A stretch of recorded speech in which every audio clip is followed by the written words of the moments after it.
This is a place for planting, for digging, for harvesting, for relaxing. It's a place to get your hands dirty, but most of all, it's about having fun. And that's what you'll always have when you're in the garden with Doug Oster. You want a green thumb too, don't you? Have you started gardening yet? I hope so. As you can see, we've continued to plant pansies all around the house. They love cold weather. I've got a flat and a little bit more of some other cool weather vegetables that we're going to plant. But before we get to that, I want to show you some spring bloomers that you should be growing.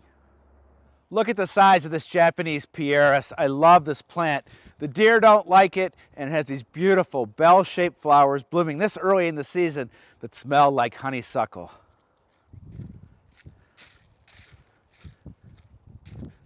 This is a patch of glory of snow, and it's not going to be around here long, but boy, does it put on a show for us. Started with just about 20 bulbs a few years ago, and look at how they've expanded.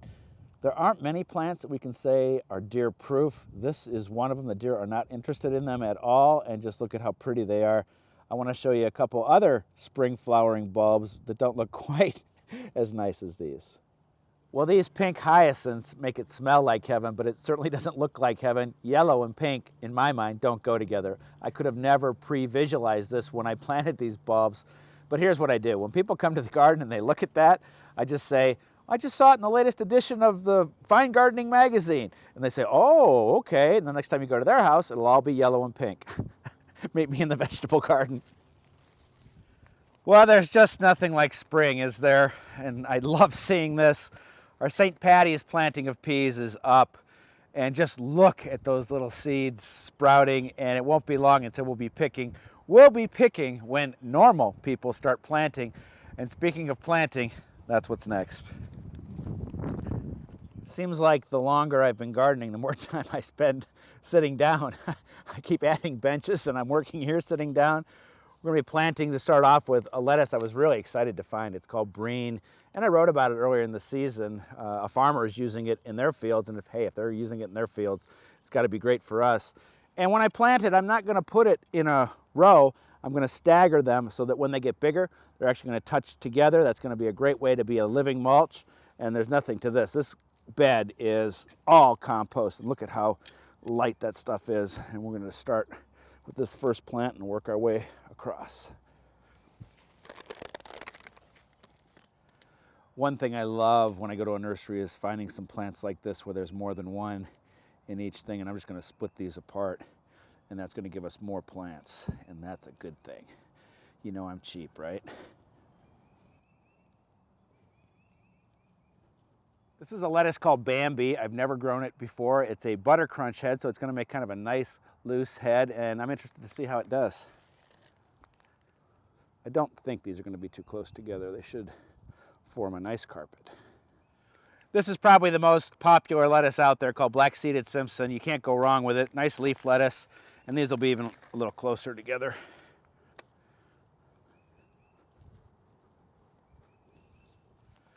The next variety is red salad bowl, another leaf lettuce, really cool color. I like all the variety in here. It's going to be great for a salad. One of the fun parts about gardening. You comfortable over there, Max? Looks like it. That's a good way to use a garden bed. I've got a little bit of liquid organic fertilizer mixed in with this water when I'm watering these in, just to give these plants a good start. They probably don't need it, but it can't hurt. And we'll water them in, and we have one more job before we leave the bed.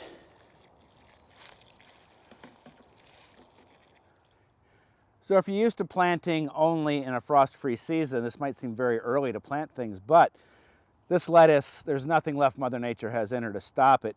But we are going to use one of my favorite tools. This is a floating row cover.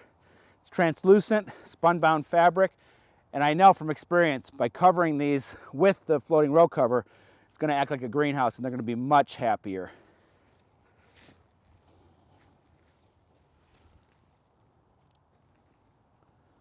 All right, we are going to have fresh spring salads in just a couple weeks. Now I've got one more thing to show you. It's a success that we started over the winter.